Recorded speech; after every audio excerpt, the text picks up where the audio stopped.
consejos que depende del Consejo Nacional de Investigaciones Científicas. Estamos hablando de el CONICET, del Hospital El Cruce y también de la Universidad Nacional Arturo Jauretche. Varias propuestas hay para pensar en este órgano tan zarpado que tenemos los seres humanos, los seres vivos, ¿no? Y hay un aspecto que nos llamó la atención en este marco y que tiene que ver con la vida cotidiana, con el sueño, ¿sí? Dormir bien no es un lujo, es una necesidad biológica, hay que entenderla, hay que respetarla, porque impacta directamente en cómo pensamos, en cómo sentimos y, por supuesto, en cómo funcionamos. Para comprender mejor de qué se trata y qué le pasa a nuestro cerebro cuando dormimos, qué riesgos hay también de no dormir bien como lo merecemos, estamos en comunicación con el neurólogo e investigador Facundo Latini, que, como decíamos, es integrante del ENIS. Buen día, Facundo, ¿cómo estás? Hola, buen día, ¿se escucha bien? Bien, ¿se escucha bien? ¿Vos nos escuchás bien? Perfecto. Bueno, buen día a todos, buen día a todos los integrantes del programa de radio, buen día a toda la audiencia. Acá estoy muy contento que nos hayan convocado para hablar de este tema tan importante, Bien. así que a disposición. Buenísimo. ¿Dormiste bien vos, Facundo? Sí, sí, anoche sí. Muy bien, muy bien. Bueno, en principio... Uno trata de hacer lo que recomienda. Sí, sí, bueno, en la medida de lo posible. Pero, ¿qué es dormir bien? Bueno, dormir bien, pero simplifico. Uh-huh. Es dormir y levantarte al otro día descansado y sentir que puedes funcionar bien en el día. Eso es básicamente dormir bien. Uh-huh. ¿No importa la cantidad de horas? La cantidad de horas en general y por promedio se dice que debe ser entre 7 y horas por día. Pero la verdad que hay variabilidad en las diferentes personas. Hay personas que tienen que dormir 8 para sentirse bien. Hay personas que con 5 o 6 horas se sienten muy bien. Por lo tanto, la Asociación Americana de Patología del Sueño define la disfunción del sueño a partir de cómo te sentías el otro día, o sea, de la disfunción diurna, que es mucho más preciso que decir la cantidad de horas que uno debe dormir. Uh-huh. ¿Se entiende por qué, no? Sí. Porque además el sueño, las necesidades de sueño van cambiando a lo largo de la vida. Esto que llamamos la ontogenia y la evolución del sueño. En un neonato, lo normal es dormir 24 horas por día o 23 horas por día, Uh-huh. en un bebé que recién nace. En cambio, una persona de la tercera edad tiene menos requerimientos de sueño. El sueño se empieza a fraccionar, se empieza a superficializar, y por lo tanto duerme entre 5 y 6 horas, y con eso en general están bien. Uh-huh. Eso es lo normal, ¿sí? La evolución normal. Entonces, cuando hay disfunción, decimos que hay un problema de sueño.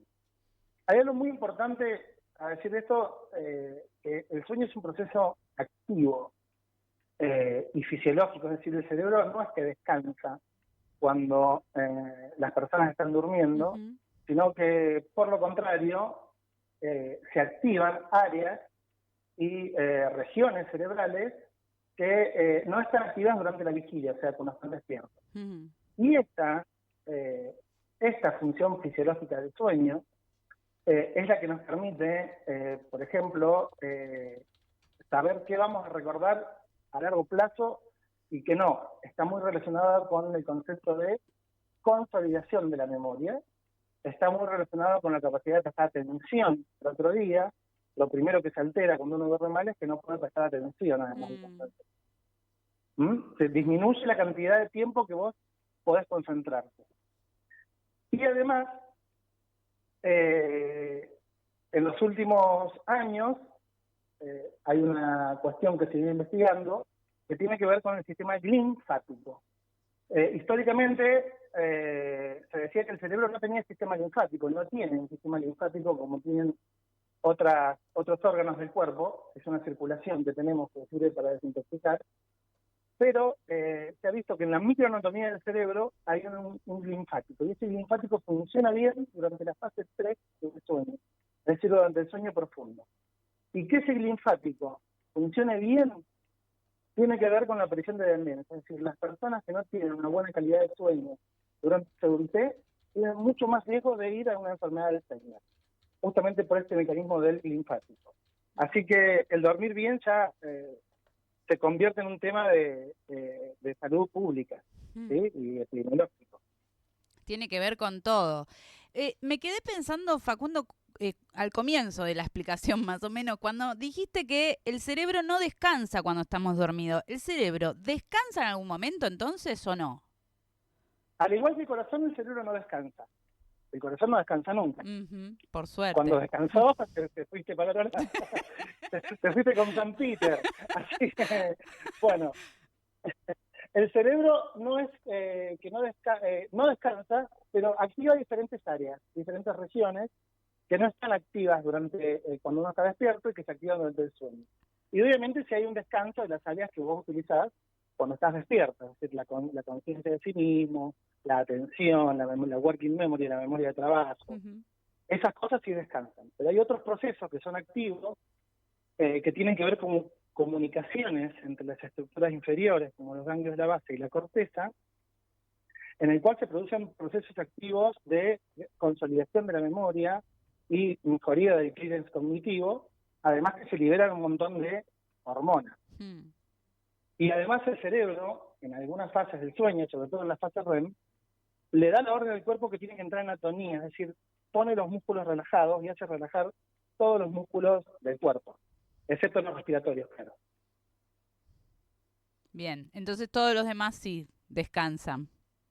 Exactamente, pero el cerebro no. Descansan las áreas que están activas durante la vigilia, pero de noche se activan otras. Hay metabolismo y actividad neuronal en otras regiones diferentes que son las que llevan a cabo estas funciones que te comentaba. Como sociedad, ¿vos crees que estamos durmiendo peor que antes? ¿Qué ha cambiado? ¿Qué influye en eso? Bueno, lo primero que apareció es la luz artificial. Obviamente nadie está diciendo que hay que volver a la Edad Media. Con velas, claro. Claro, no. Lo que pasa es que empieza a pasar lo siguiente. Nosotros tenemos una hormona que se libera en la glándula pineal, que es una glándula que se encuentra en el centro del cerebro, cuya casi única función es liberar una hormona llamada melatonina, muy famosa porque la promocionan para el sueño. Bien, esa melatonina se libera con la oscuridad.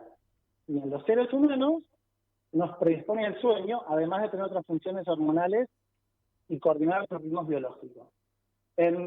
Por ejemplo, en mamíferos que tienen efectos nocturnos, la melatonina hace el efecto contrario, te despierta. Pero a nosotros, los seres humanos, nos duerme. Y el estímulo más importante para que la melatonina se empiece a liberar es la ausencia de luz. Por lo tanto, cuando aparece la luz artificial, altera la secreción de melatonina. Sobre todo las longitudes de onda azules, ¿sí? Que son las más largas, las más cortas, las de más alta frecuencia, llegando al violeta, son las que más inhiben la secreción de melatonina. Por eso por ahí recomendamos durante la tarde y noche usar el filtro de luz azul y empezar a evitar las pantallas, porque produce un corrimiento de la fase del ritmo circadiano y hace que vos naturalmente tiendas a dormir más tarde. Otra de las cosas que se altera el ritmo circadiano y el ritmo del sueño a nivel epidemiológico es el jet lag social. ¿Cómo sería el jet lag? Sí. El jet lag es lo que te pasa cuando viajas en un avión muy lejos, que se te altera el ritmo circadiano, porque el cuerpo cree que estás viviendo en el uso del cual saliste y no se alcanza a adaptar. Por ejemplo, muy famosa la anécdota de cuando Boca viajó a Japón, que ahí Diego Golombek los asistió para que no tuvieran ese problema. Se produce una descoordinación entre el ciclo de sueño normal y las horas del día. El jet lag social es lo mismo, es una descoordinación, pero entre lo que pasa en la semana y lo que pasa el fin de semana. Nosotros por estímulos sociales tenemos que levantarnos a trabajar, por ejemplo. Sí. Y por ahí no es tu cronotipo, vos estás forzando eso, no es tu ritmo normal, habitual de sueño, y entonces el fin de semana tendés a recuperar. Si esa diferencia en horas que vos tenés en la semana es muy importante con respecto a lo que pasa el fin de, por ejemplo, el fin de te levantás el sábado a las 11 y vos estás acostumbrado a levantar a las 6, bueno, se produce una alteración del ritmo circadiano y empieza a aparecer el famoso insomnio el domingo por la noche. Que son los que no se pueden dormir en la noche del domingo porque se despertaron tarde. Esto, bueno, es muy importante, sobre todo en los adolescentes. Los adolescentes naturalmente tienden a ser vespertinos, es decir, a estar naturalmente más activos durante la tarde-noche y las primeras horas de madrugada, y no suelen tener atención, y no suelen tener el pico de cortisol, que es lo que te despierta, tan temprano. Es por esto que los países de Europa, por ahora, y Australia también, están cambiando los horarios de la entrada al colegio de los adolescentes. El horario ideal sería a las 9 de la mañana. Algunas escuelas en Cava lo empezaron a implementar. De lo que se sabe es que este fin de cambio de horario aumentó el rendimiento académico de todos los estudiantes. Así que sería algo importante para aplicar en Argentina. Sí, completamente de acuerdo. Me hiciste acordar una vez en una charla también, Diego Golombek habló de ese tipo de estudios y cómo se evidencia tanto en adolescentes. Incluso yo lo viví con mi hija más chiquita, que también costaba mucho la mañana, era muy difícil, no me parecía biológicamente... Sí. Estás en contra de la energía. Sí. Y pensaba, pero, a ver, siempre pensamos en esto de dormir poco. Si uno se zarpa durmiendo, dormir mal, también, o sea, dormir más, quiero decir, ¿también afecta negativamente o no? ¿O te pasa este jet lag? Te empieza a pasar esto, te empieza a pasar que descoordinás tu ritmo habitual. El ritmo circadiano es bastante fijo y se requiere bastante disciplina. Lo ideal sería levantarte y acostarte generalmente a las mismas horas. ¿Sí? Entonces, cuando uno hace estas alteraciones, bueno, está atentando contra tu propio ritmo de sueño. Cuando sos joven, por ahí no se nota tanto, pero cuando después de que cumplís los 30, se empieza a notar demasiado. El hecho de dormir de más, la verdad que no es necesario desde el punto de vista biológico. Por ejemplo, si vos no dormís una noche, no es que tenés que dormir 16 horas al otro día. El sueño se recupera más rápido.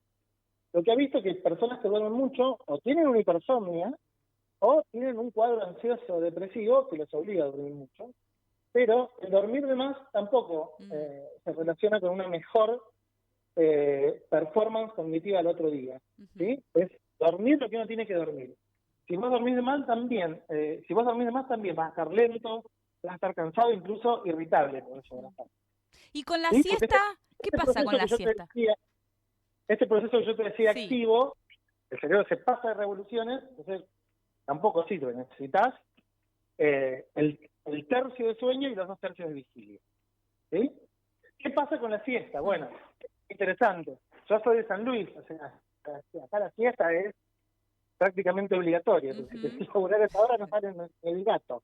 Hay una planta rodadora. Pero lo que se sabe de la siesta es que la siesta es beneficiosa, sobre todo para las personas que tienen actividad a la tarde, incluso hasta las 8 o 9, pero el beneficio se ha demostrado con siestas de 30 minutos a 1 hora. No más de ese tiempo, porque si no te agarra somnolencia. Se ha visto que la siesta entre 30 minutos y 1 hora es beneficioso para la cognición en la tarde. Así que si se puede dormir la siesta, yo lo recomendaría. Perfecto, estoy anotando todo. 40 minutitos, aunque sea. Exactamente. Que sean las primeras fases, no te hace falta entrar en la siesta en sueño profundo. ¿Viste ese sueño superficial, que por ahí viene un REM, se sueña mucho de siesta y despertar? Bien. ¿Qué pasa cuando, si, nada, uno puede tener un imprevisto y un día, bueno, se acuesta más tarde o tiene un evento o esas cosas, pero qué pasa cuando uno duerme mal deliberadamente o bueno, como no va pudiendo ajustar las horas del sueño, pero de manera sostenida, como una cuestión más crónica? Bueno, ahí está el problema. Si es una sola vez, porque, qué sé yo, te nació tu hijo, ¿viste? No pasa. Uh-huh. O tenés un problema a la madrugada, o vas a alguna fiesta, que es una vez. El tema es, como vos señalabas bien, empezar a alterar el ciclo de sueño en forma crónica, en forma prolongada. Eso lo que produce es, va atentando contra tu cerebro, va deteriorando la atención, la capacidad de la consolidación de memoria disminuye, y a largo plazo eso aumenta el riesgo de demencia, ¿sí? En la tercera edad, lo cual ya es un problema mayor. Wow. O sea, ¿y el cerebro puede acostumbrarse a esto, a dormir mal? A ver, claro, uno se adapta, pero no va a funcionar igual que un cerebro que duerme bien. Es decir, hay una adaptación los primeros años, pero en algún momento te va a pasar factura esto. Uh-huh. Tarde o temprano te va a pasar factura.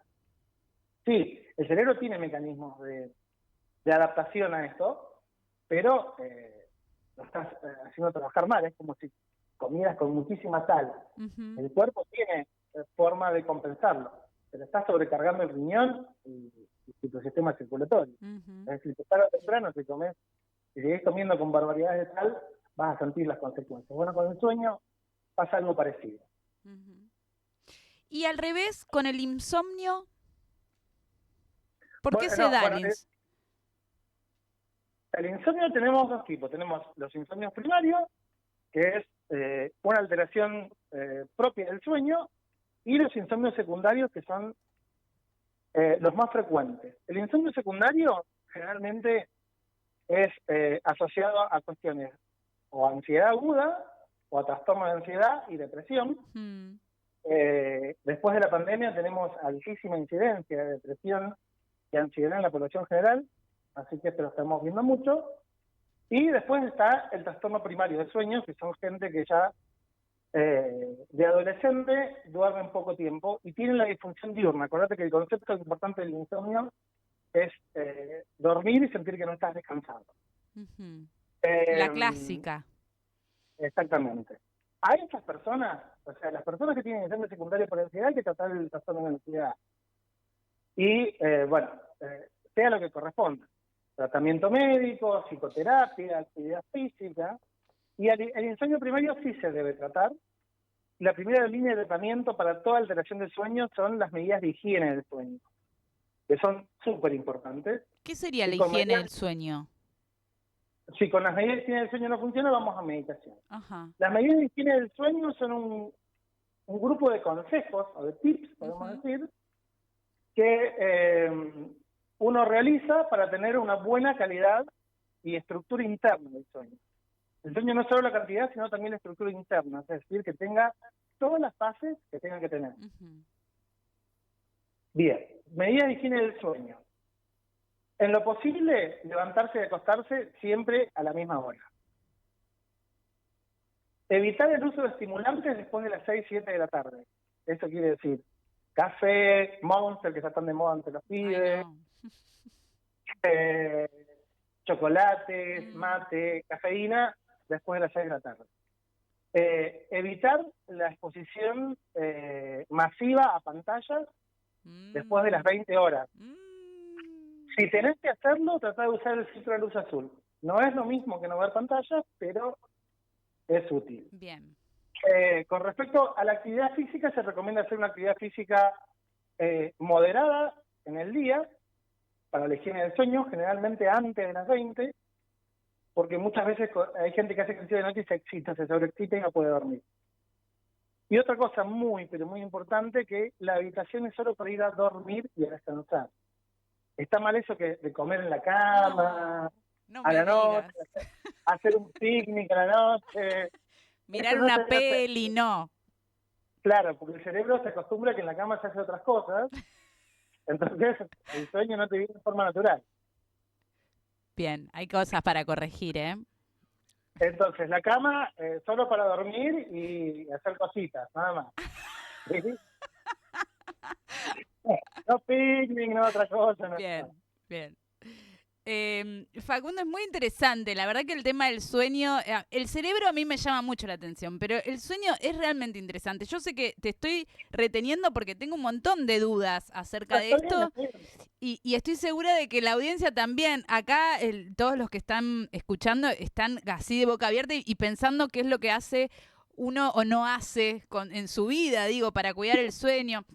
Pero también quería preguntarte qué líneas de investigación están trabajando hoy con este tema, con el sueño y el cerebro, desde el ENIS, desde el EC, desde UNAG. Bueno, en el ENIS, vos sabés que los temas principales, no son los únicos, nos dedicamos a la epilepsia. La doctora Silvia Coche es epileptora, yo también soy epileptor, más jovencito, con menos currículum, pero bueno, nos dedicamos a la epilepsia. Y nuestra línea ahora en sueño tiene que ver con eso, cómo debe ser la calidad del sueño en los pacientes que tienen epilepsia refractaria. ¿Por qué? Porque hay muchas cosas interesantes de la relación entre la epilepsia y el sueño. Esto se sabe de 1950, cuando Jans describe la epilepsia mioclónica juvenil como una epilepsia que se producía casi exclusivamente al despertar. Y sabemos que algunas fases del sueño, por ejemplo, favorecen la aparición de crisis, otras fases del sueño inhiben la aparición de crisis, eso tiene que ver con la hiperexcitabilidad cortical, pero en los diferentes tipos de epilepsia tenemos diferentes relaciones con el sueño.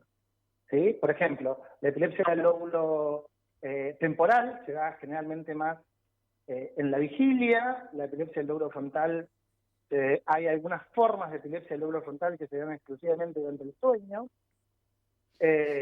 Por ejemplo, que en la fase 2 y en la fase 3 es más probable que te dé una crisis dormido, en la fase REM casi son inexistentes. Y además tenemos la relación entre la calidad del sueño y la producción de crisis la aparición de crisis epilépticas. A mayor calidad de sueño, menor probabilidad de tener crisis epilépticas. Esto es algo que investigamos en la tesis que presenté yo como becario ahí del ENIC. Y actualmente estamos en un proyecto con la doctora Nuria Cámpora para evaluar cómo es la conciencia de las crisis durante el sueño. La conciencia es algo que es bastante difícil de estudiar en epilepsia, porque al ser un fenómeno paroxístico, es decir, no está siempre la epilepsia, solo está cuando tenés la crisis, es muy difícil saber qué pasa con el estado de conciencia. ¿Por qué? Porque hay amnesia y a veces no sabemos si realmente perdió la conciencia o se olvidó de lo que le pasaba. Sobre todo, muy importante, porque cuando aparece aura, el aura te localiza el tipo de epilepsia. Y es muy importante conocer qué pasa con eso y por qué se pierde la conciencia cuando hay crisis. La hipótesis más aceptada ahora es que cuando hay compromiso de los dos tálamos es cuando se pierde el estado de conciencia, o en el momento que una crisis pierde el estado de conciencia. Bueno, las crisis son diferentes cuando se producen, sobre todo las que tienen aura, en sueño y en vigilia, porque el paciente está dormido, entonces no tiene la sensación, solo se despierta en crisis. Entonces no sabemos bien cómo funciona la conciencia y cómo altera la memoria del otro día la aparición de una crisis durante el sueño. Entonces esto es lo que vamos a estudiar en este proyecto que tenemos planeado con pacientes que tienen electrodos intracerebrales.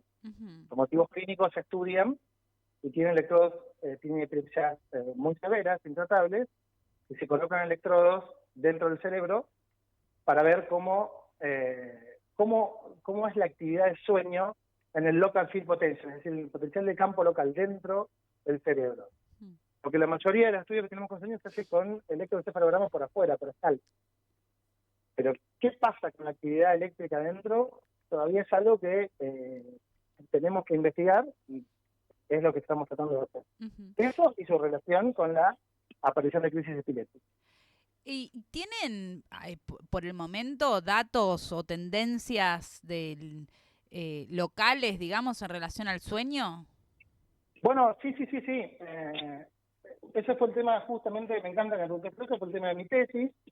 Tenemos que, por ejemplo, los pacientes con epilepsia del lóbulo frontal son los que más tenían alterados la calidad de sueño, o sea, la calidad objetiva del sueño.